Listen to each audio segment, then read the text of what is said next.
Okay, here he is. And yes, that's him. He looks like that. In every picture that you Google of Derrida, that is how he looks. It is the Frenchiest French look you could ever French. And, and I like the meme because Derrida is a little notorious for these paradoxes. All right, so I have dubbed him philosophy's postmodern bad boy because he basically was. This quote up here is something that we're about to talk about. So let's talk about Jacques Derrida.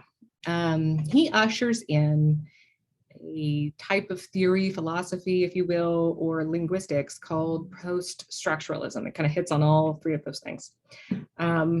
Literary criticism, right, uses it too. So his area specifically is dubbed deconstruction, and mostly by Derrida himself.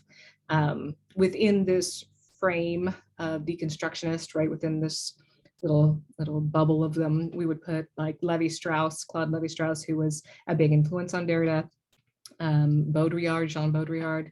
We would put probably Foucault within this group, and some Marxist critics as well. So one reason perhaps that Derrida, that philosophers at least were pretty hostile to Derrida, is I think they don't have the rooting, the grounding in Saussure that you basically must have in order to understand Derrida. Because he is a post-structuralist, he's relying on Saussure's structuralism, and he's just moving beyond that. So the post basically means beyond structuralism or beyond Saussure, right? And he's going to expand on Saussure's ideas, and he's going to dismantle others. He is going to just be regarded as this very important, but very challenging and sometimes convoluted writer figure in philosophy and in linguistics and in literary theory. And so why is this the issue? Well, you can see that quote there. That quote is actually from a letter to the London Times that was signed by, I believe, like 18 different faculty members of different Ivy League colleges, including like Oxford, Yale, Harvard, who were objecting to Cambridge's bestowing Derrida with an honorary degree. They did not like that Cambridge did that. And this was in '92, so this wasn't, a long time ago. Of Grammatology was written and, well, it was published in '68. And so this was, almost 30 years into Derrida's long storied career. And they were upset that he was given an honorary degree from Cambridge.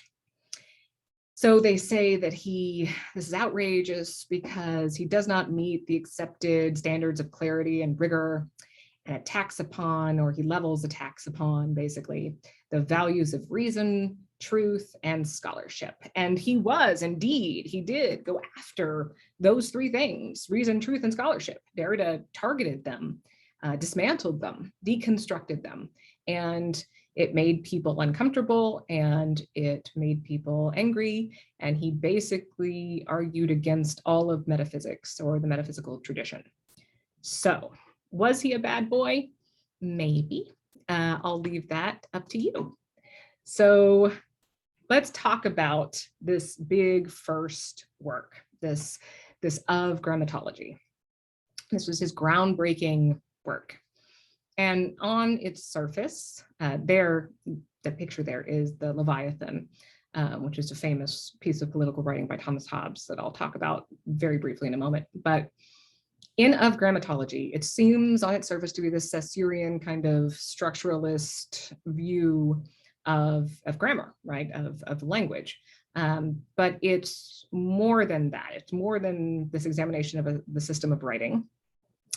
He's trying to justify writing in one way, trying to rescue it from Plato and Saussure, both of whom, denigrated it, thought it was lower than speech, that it was, for Plato, it was a copy of a copy of a copy of a copy, and it was this 3 representations or 4 removed from truth or from the ideal form. And, he was very skeptical of language, as was Saussure, as was Rousseau. And so Derrida is trying to save writing, basically, from this existence where it is so subordinate to speech. But what he's also doing, or undoing really, is the institutions of society, basically of powerful nation states. And so this is a quote from of Grammatology, that he says what he's doing is seeking to deconstruct the workings of strong nation states with powerful immigration policies, to deconstruct the rhetoric of nationalism, the politics of place, the metaphysics of native land and native tongue. The idea is, Derrida says, to disarm the bombs of identity that nation states build to defend themselves against the stranger, against Jews and Arabs and immigrants. So that's what Saussure is saying. Or I'm sorry, Derrida, right? Saussure would never have gotten that far. He's just looking at just a synchronic little snapshot of language structurally in that moment in time, and how language is built and how it builds itself and how it interacts with other parts of language. So, you know, the way signs interact, how they refer to other signs for their own meanings, right? That's as complex as Saussure is going to get. But Derrida is going to go way further than that. Okay, so how is he able to deconstruct the workings of strong nation states with powerful immigration policies, right?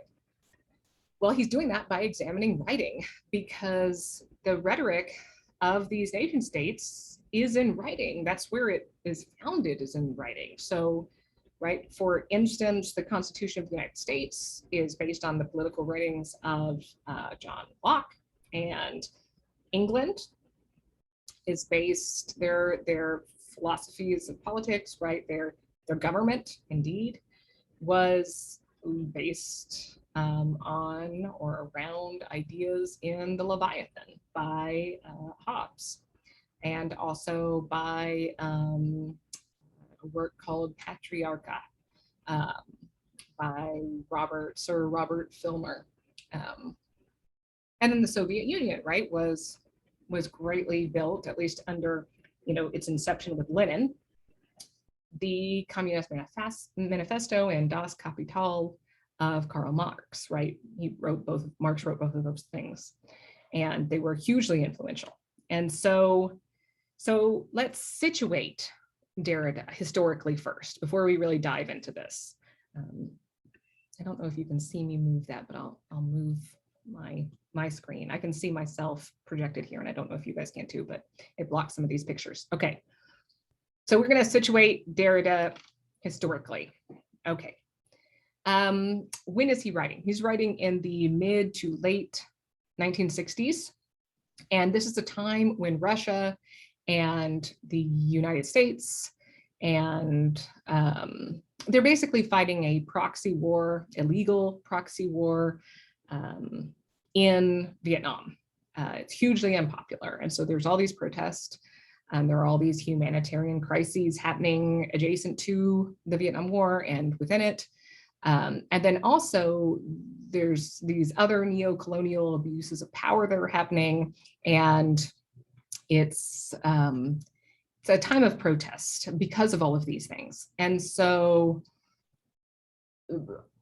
also important, and something we don't really talk about over in the States very much, is the student-led protests in France in 1967. So a year before Derrida's of Grammatology came out, there was this huge student-led uprising in France, and they were occupying places and protesting against American imperialism and consumerism and traditional institutions and capitalism.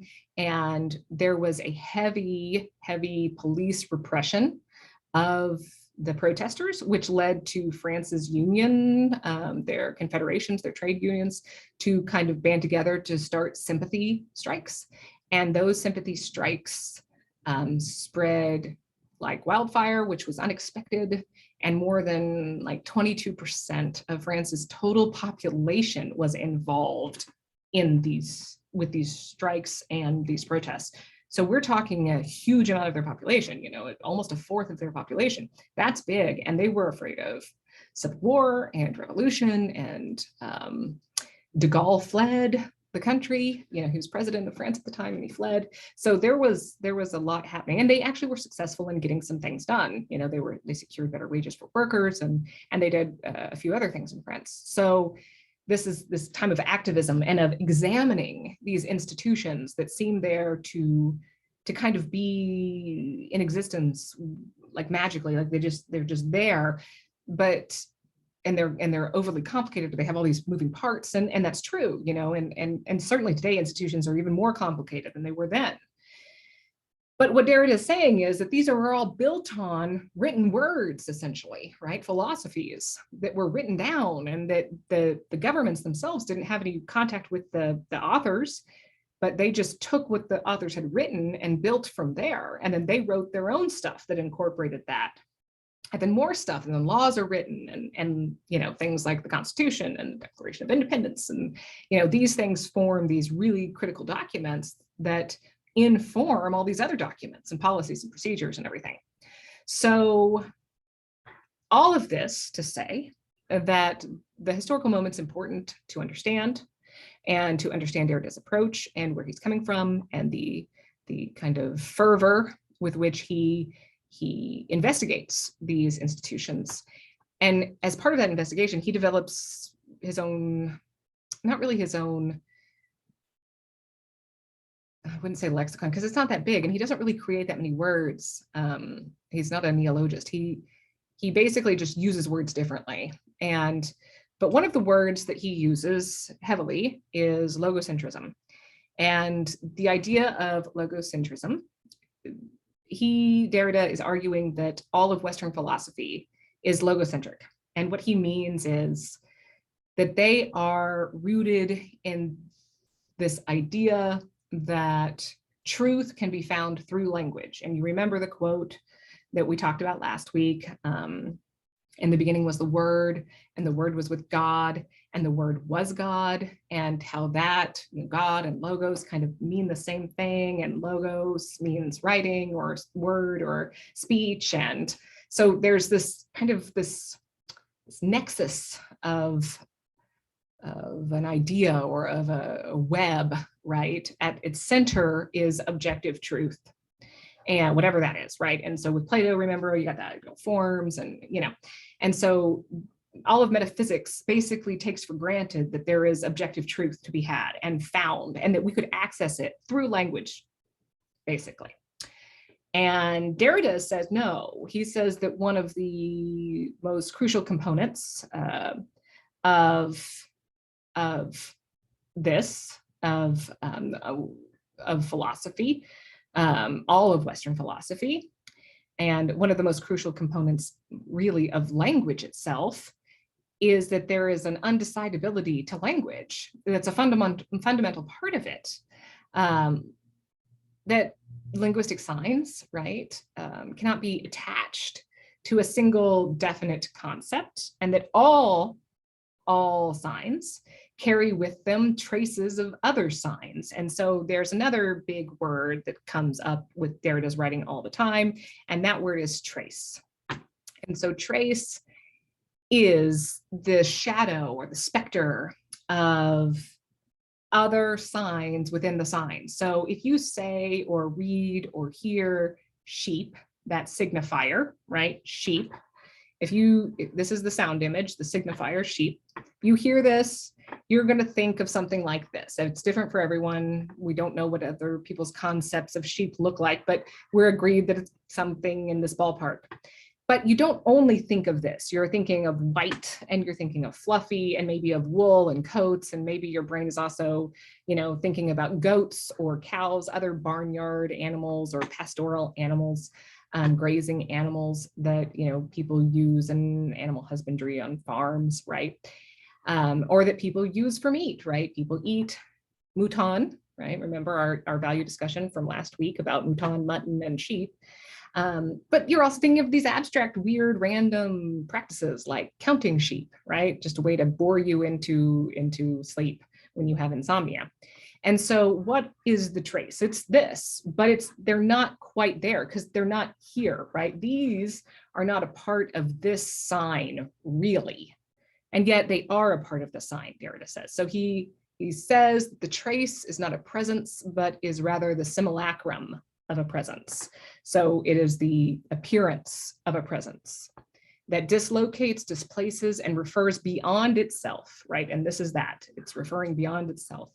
The trace has, properly speaking, no place for effacement, which also translates to erasement, right?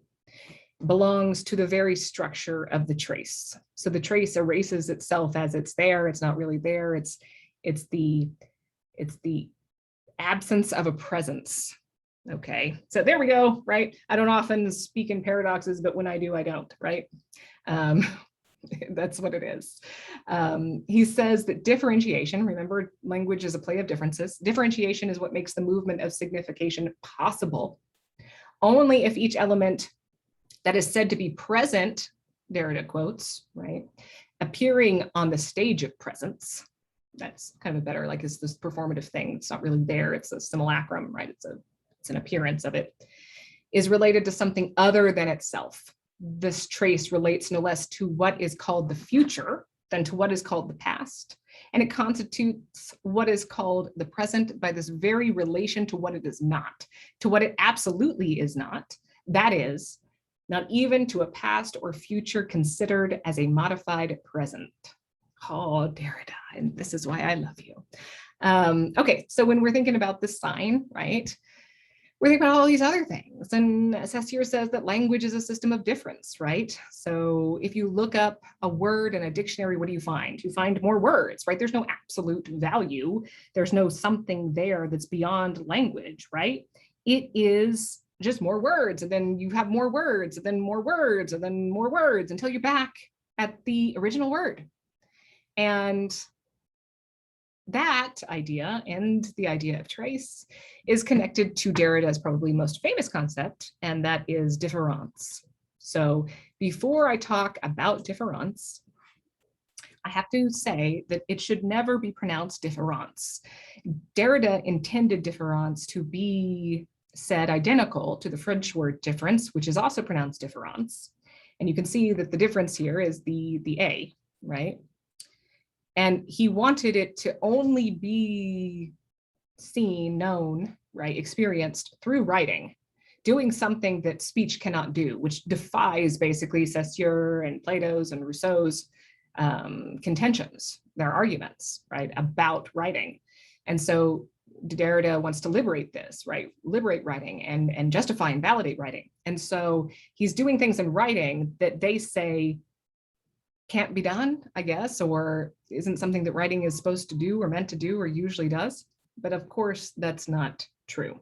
So différence is in French, it's a noun that means like the dissimilarity between things, right?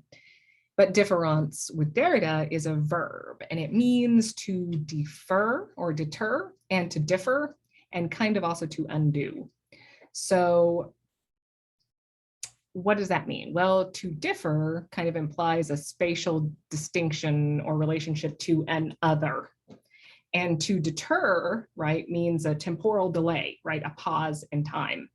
And so Derrida says that différence says that meaning exists in the space between signs. So this is an action, right, that both enables and dismantles signifying behavior, that produces the effect of differences, and of deferral of signs that are not there, and that's traces. And see, these are supposed to be traces. Oh, sorry, those are traces. I made those. That slide took me a really long time. I'm sure you can appreciate it, or maybe not, but it took me longer than it should. I'm not, I guess, very well versed in graphics. So anyway, what else does Derrida say about language that's so different and that's trying to resuscitate or to reinvigorate or to justify, validate writing? Well, he says that language is subjective, and that's something that people weren't really thinking. And so you can kind of see this line of thought, right? Descartes and Sartre, and then Derrida, right? And they're going to say, you know, Descartes says, what if there's no objective reality? And Sartre is going to say, no, it exists. And Derrida is going to say, but what if it does exist? but there's no way for us to access it because it all depends on your point of view. So actually, there's probably not an objective reality after all. And if there was, we wouldn't know it. See why people get a little annoyed with Derrida, right? But that's what he's saying. He's saying that the differential nature of language varies from person to person and from age to age and from language to language and book to book and poem to poem, from one point in time to another point in time. So why does that matter? Well, it matters because it undoes metaphysics in one way. It says that there cannot be a shared truth in language that we can access. So that's a pretty big concept. That's a pretty big statement. But maybe the most, well, it's hard to say there, you can't really say that most, but an incredibly influential, hugely important concept that Derrida kind of picks out with Levi-Strauss before him and simultaneously with him, this idea of binary oppositions that basically govern all aspects, not of just language, but of our existence. And so what is a binary opposition? Well, I made these two. I made those two. Those are signs, right? But they're not really signs because they're two different signs, but you'll see what I mean when why I positioned them as I have. So this is a disruption of metaphysics, and he realizes that most of Western philosophy is kind of based on these arrangements, these oppositions that one term, right, in this arrangement has more primacy, it is more truthful, it has more truth value, it is believed to be more natural, a very loaded term, than the terms opposite. And so we have these on top, we're signifying those primacy or primal or primary terms, right? So up, down, man, woman, speech, man, or speech, writing, right? Top, bottom, white, black, alive, dead, and nature over culture. This is something that Derrida is going to really go after along with Levi-Strauss. Why? Because of Rousseau. So this is Rousseau, and this is a Derrida action figure. That's amazing. If you Google like Derrida meme or Derrida cartoon or Derrida action figure, there is so much stuff. He is so integrated within pop culture. It's incredible. I did not realize that there was all this stuff still about Derrida, but you can see he looks way cooler. I told you that look, right? The Frenchiest French look to ever have Frenched. And then Rousseau, right? He looks not as fun, but he's in nature, and that's going to be important because he loves nature, and nature is so much better than man and culture. But you see this background I made is culture, right? The cement and stuff, and the nature coming through it. Okay, so what does this mean? This nature culture, what does it matter? Well, Rousseau influenced Marx, and he influenced Kant, and he influenced Freud and Saussure, and basically all these founders of discourses that we've talked about that term, right? These founders base a lot of what they think on Rousseau's philosophies and his ideas and his writing. And so he privileged Rousseau nature over culture. So he believed basically that the institutions of his time were these unnatural constructions and that humanity had been corrupted by civil society. And the biggest corrupting force of humanity was writing. Why? Well, like Socrates, right? Rousseau argues that speech is more truthful. It conveys our direct feelings or our feelings almost instantly, right? Or our thoughts almost instantly. And it's in this face-to-face exchange, and there's this lack of premeditation, and the lack of distance and time makes spoken words more natural and closer to the truth, the objective truth, whatever objective truth is. And writing, according to Rousseau, there's this distance between the author and the reader, sometimes of centuries and of countries, right? Nationalities and languages. And this is unnatural, Rousseau says. And he says that writing doesn't fix language, so it doesn't pin it down. It alters it. It's not like the fixing of speech, it's an alteration of speech, but not only that, it alters its genus. It substitutes precision, right, for expressiveness, and that's not natural, says Rousseau. So while feelings are conveyed in speech acts, ideas are conveyed in writing. And in writing, you are forced to take the words at their face value. You can't manipulate those words with inflection and emphasis and intonation. Speech is alive, says Rousseau, and writing is dead. And the same thing was believed by Socrates, right? Remember? And we think by Plato too. Okay, so wow. Have you spotted the problem there?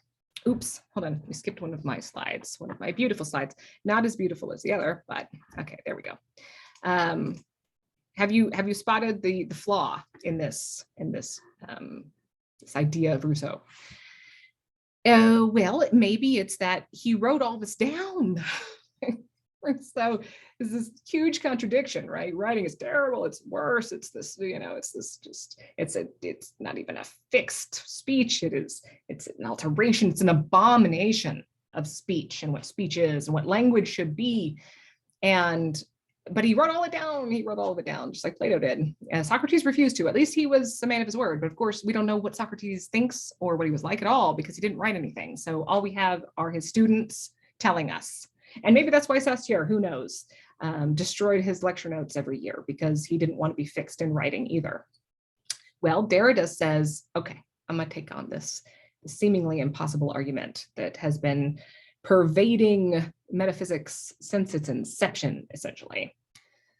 So if you're saying that writing exists and that writing is something that is added to language, then language cannot be natural and complete in its own, or else you couldn't supplement it, all right? So if speech is a puzzle, right, and I found this nature puzzle to symbolize Rousseau's thinking. That's Rousseau's, his Confessions, one of the last things he wrote, very influential and important document. So if you imagine speech here as this puzzle, then you can't add anything to it because it's complete in itself, right? I could just put a puzzle piece on top, I could try to smash it in, it would not fit because it cannot be supplemented because it's whole and complete. Well, this is how Derrida is going to say, no, language is not whole and complete because writing can do things that speech cannot do. And he proves it, right, with difference, but he proves it in many other ways as well. And so he's saying, well, for one, speech can't live longer than the individual speech act. Once you're done talking, it's over. Writing is immortal. You can live forever, right, with writing. And so there are deficiencies in speech, obviously, or else there couldn't be supplements to it. It wouldn't need supplementation, all right? Think about the closed system that is language, right? Think about the term sign, right? It means one thing in Saussure's writing, but it means something very different in a medical journal or a medical textbook, right? That would be like a sign or a symptom of some kind of disease or something the patient is exhibiting physically. But it is not physical at all for Saussure, for linguists, for post-structuralists, structuralists, semioticians. It's not, right? The sign is linguistic, it's arbitrary, it's composed of a signified and signifier, and it maybe has a reference somewhere in there, or maybe it doesn't, it depends on if you Peirce or Saussure, whatever. But they mean different things, and they mean different things in those contexts. Well, that happens, and words are enriched and informed by traces, right? Over time, they change, they are dynamic. And you take all of this stuff about words, all the connotations and denotations of a word that you have, and you apply it to something written 500, 1,000 years ago. Those connotations and denotations maybe even didn't exist. And yet that's what you see. Those traces are there, but not there, right? In the sign of that thing. Well, that's something that is done through writing that can't exist in speech because speech is over the moment it's spoken. It has to be written down.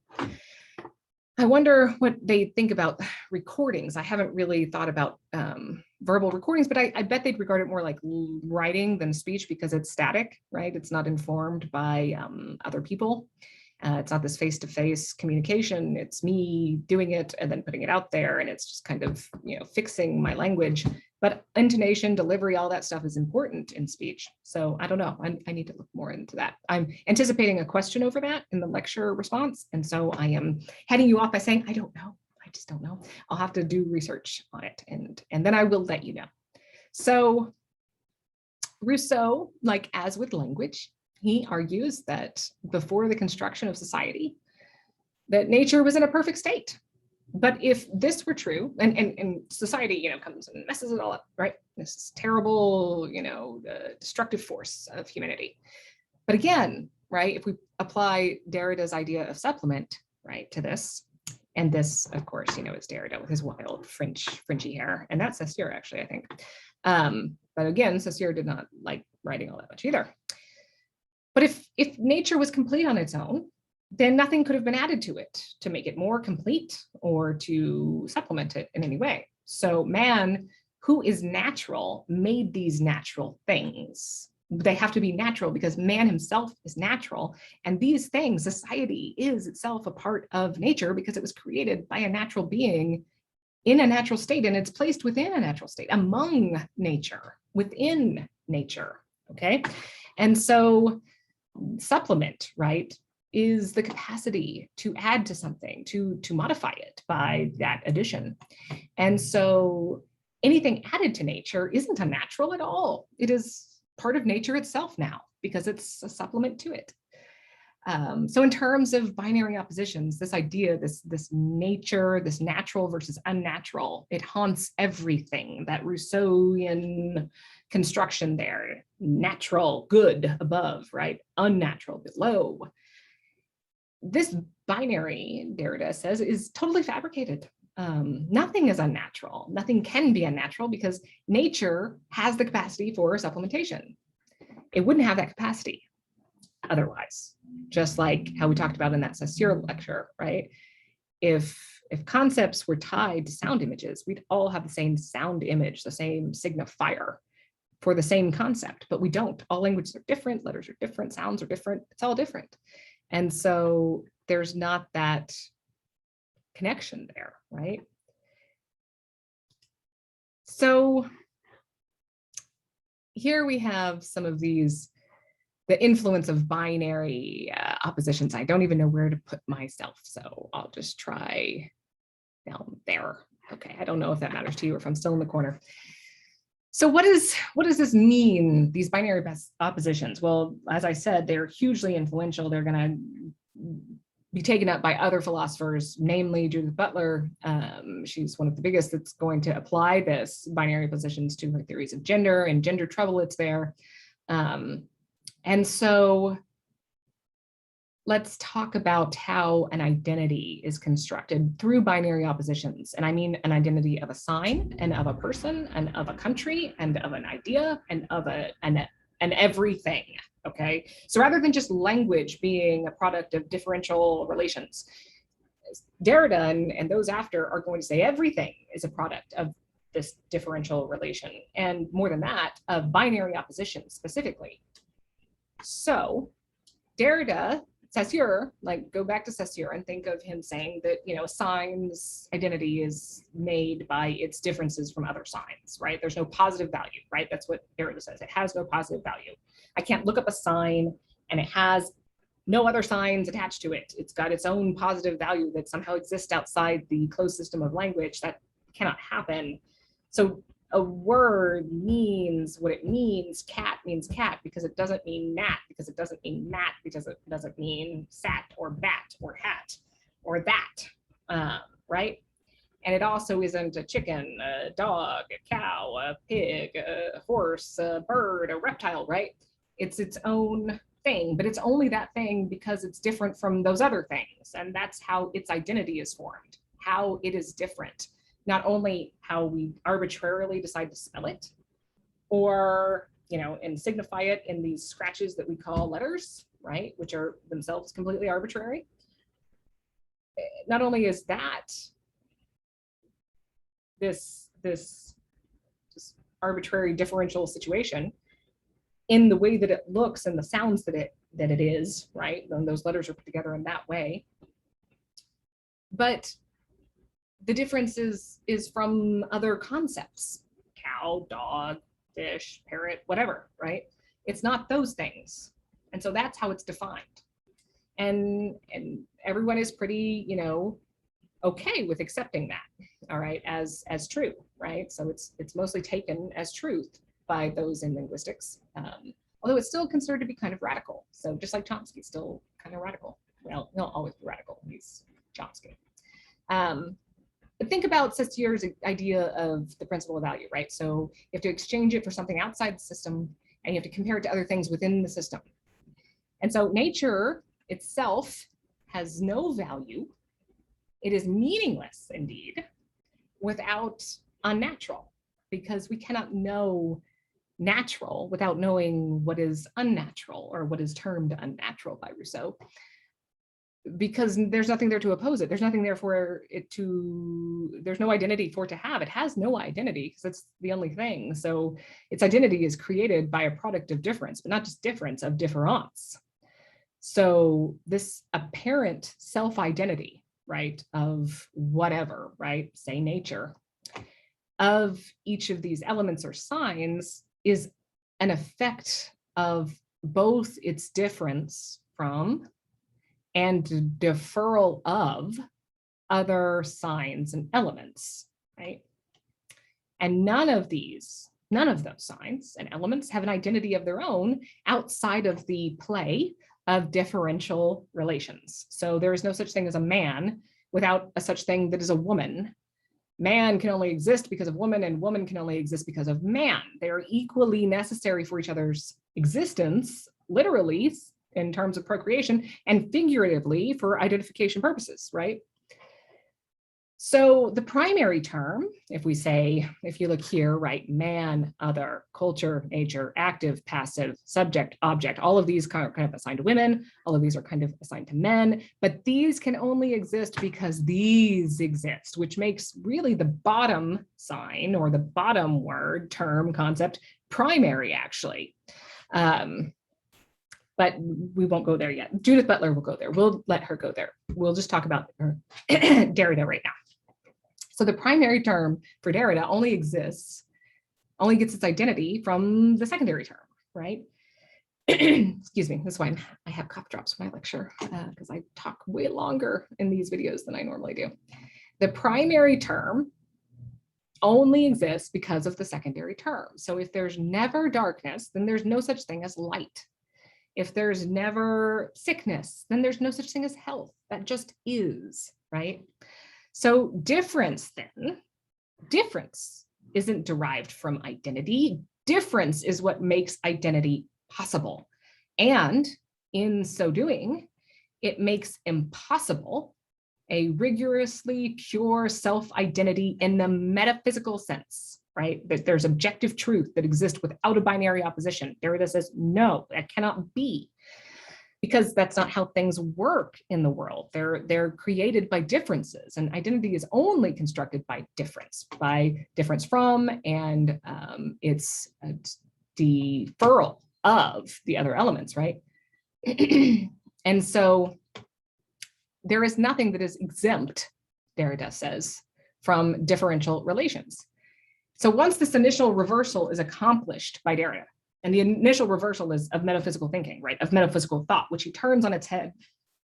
Once that's reversed or accomplished, he basically proves that all of these concepts of foundation, of grounding, of origin must not be what we think they are. They're similarly displaced. So there's no capitalism without Marxism. There's no monarchy without democracy. There's no freedom without slavery. There's no speech without writing. But why are those the top terms? Why are they given primacy if they literally cannot exist without the other term that gives it its meaning? Because its meaning is only created by differences. So what binary opposition shows us in language is that language itself creates discrimination. It's language. And maybe totally, that's creating and promulgating, perpetuating discrimination. So it does this through binary oppositions, right? And moreover, these binary oppositions can be applied to other things. So here you see me have this screen grab from, I think it's the Scientific American, which is, why does the phrase woman scientist even exist? Why indeed? Because woman is a noun, as is scientist. And so why are we using it like an adjective? Well, we are to demean it, to create a distinction between things that don't need to be distinguished. Like, why do we have the terms waiter and waitress and actor and actress? But we don't have that for scientist and scientists, or whatever it would be, right? We don't do this with hair color or eye color. We're not like a brown-eyed scientist, blah, blah, blah, because we accept that brown-eyed scientists are as credible or as worthy or as reputable as blue-eyed scientists or green-eyed scientists are. But there is the idea that female is subordinate, is less than, is not as good. And so we don't expect scientists to be women.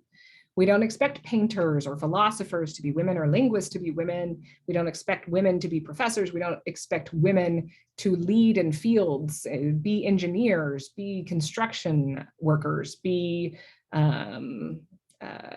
contractors, be tradesmen, right? We call them even tradesmen.